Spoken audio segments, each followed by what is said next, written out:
Assalamualaikum warahmatullahi wabarakatuh. Bapak Ibu, terima kasih sudah eh, singgah ke channel saya, channel YouTube Ibu Anwar.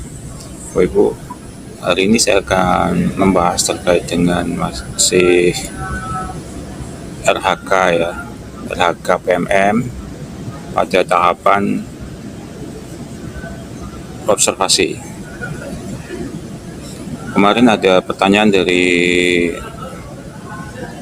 teman kami ya, yang pertama dari Pak Waluyo terkait dengan fokus pemilihan RHK. Jadi pertanyaan Pak Waluyo adalah, untuk pemilihan fokus RHK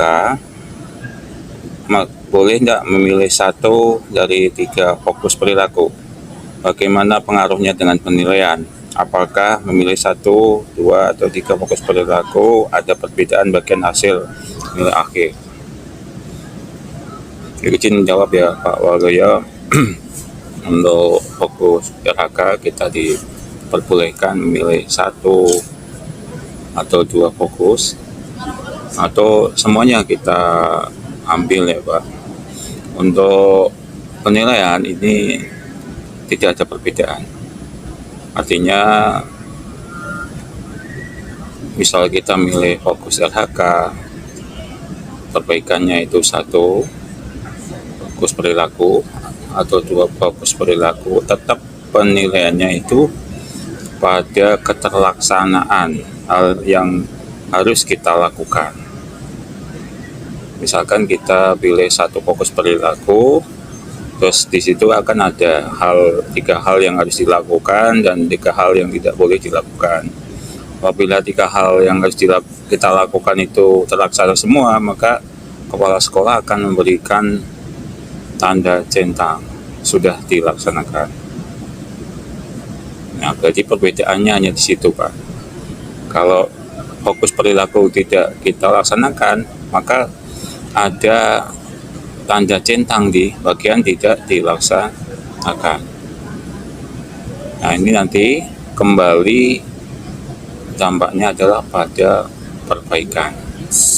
Jadi pada saat pelaksanaan itu kepala sekolah hanya akan memberikan tanda checklist pada lembar observasi terkait dengan hal yang dianjurkan dilaksanakan. Nanti bisa jadi kepala sekolah juga akan menilai ketiga fokus perilaku. Walaupun kita menyentang 1 fokus perilaku, tapi pada dashboard atau PMM kelas sekolah itu muncul 3 fokus. Jadi tidak ada masalah ya Mas Waluyo kaitan dengan penilaian, apakah ada pengaruhnya kita milih 1 fokus, 2 fokus, atau 3 fokus, karena muaranya adalah bagaimana kita memperbaiki praktek pembelajaran kita. Bisa jadi kita tidak melaksanakan semua hal yang dianjurkan pada fokus pembelajaran karena kita grogi waktu diobservasi kelas sekolah atau faktor lainnya, itu juga tidak apa-apa, jangan khawatir. Pada tahap pertama ini segala kesalahan kita itu dimaafkan, karena tujuannya itu bukan nilai terus nanti muncul 80-90, tetapi bagaimana kita bisa memperbaiki kualitas pembelajaran kita. Kemudian yang kedua ada pertanyaan dari Budai, bagaimana cara guru mapel apabila guru mapel agama mengampu beberapa kelas untuk RWP atau pelaksanaan observasi, apakah boleh memiliki 1 kelas atau harus semuanya? Lalu untuk RPP yang diupload apakah hanya untuk observasi saja? Baik, terima kasih Bu Dayani untuk pertanyaannya. Pertanyaan bagus, Bu. Jadi guru mapel seperti guru olahraga, guru pendidikan agama Islam, terus guru mapel-mapel yang lainnya itu fokus pada 1 kelas saja, Bu. Kemudian RPP kita tentunya harus kita buat sesuai dengan fokus perilaku yang kita ambil. Sama ya dengan Pak Waluyo tadi, boleh kita ambil 1 fokus yang nanti jadi perbaikan kita, boleh 2, boleh 3. Jadi cukup satu kelas Bu, kemudian satu mungkin topik atau materi pelajaran. Yang menjadi perhatian Bu Dayani nanti ketika ngajar adalah indikator yang kita ambil itu fokus perilakunya harus muncul di RPP, lalu kita laksanakan pada saat pembelajaran.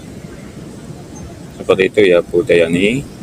Terus waktunya ini menyesuaikan Bu Dayani, boleh 1 kali 35 menit. Kalau memang kita ambil satu fokus perilaku, boleh 2 kali 35 menit. Jadi kita bisa mengira-ngira sendiri.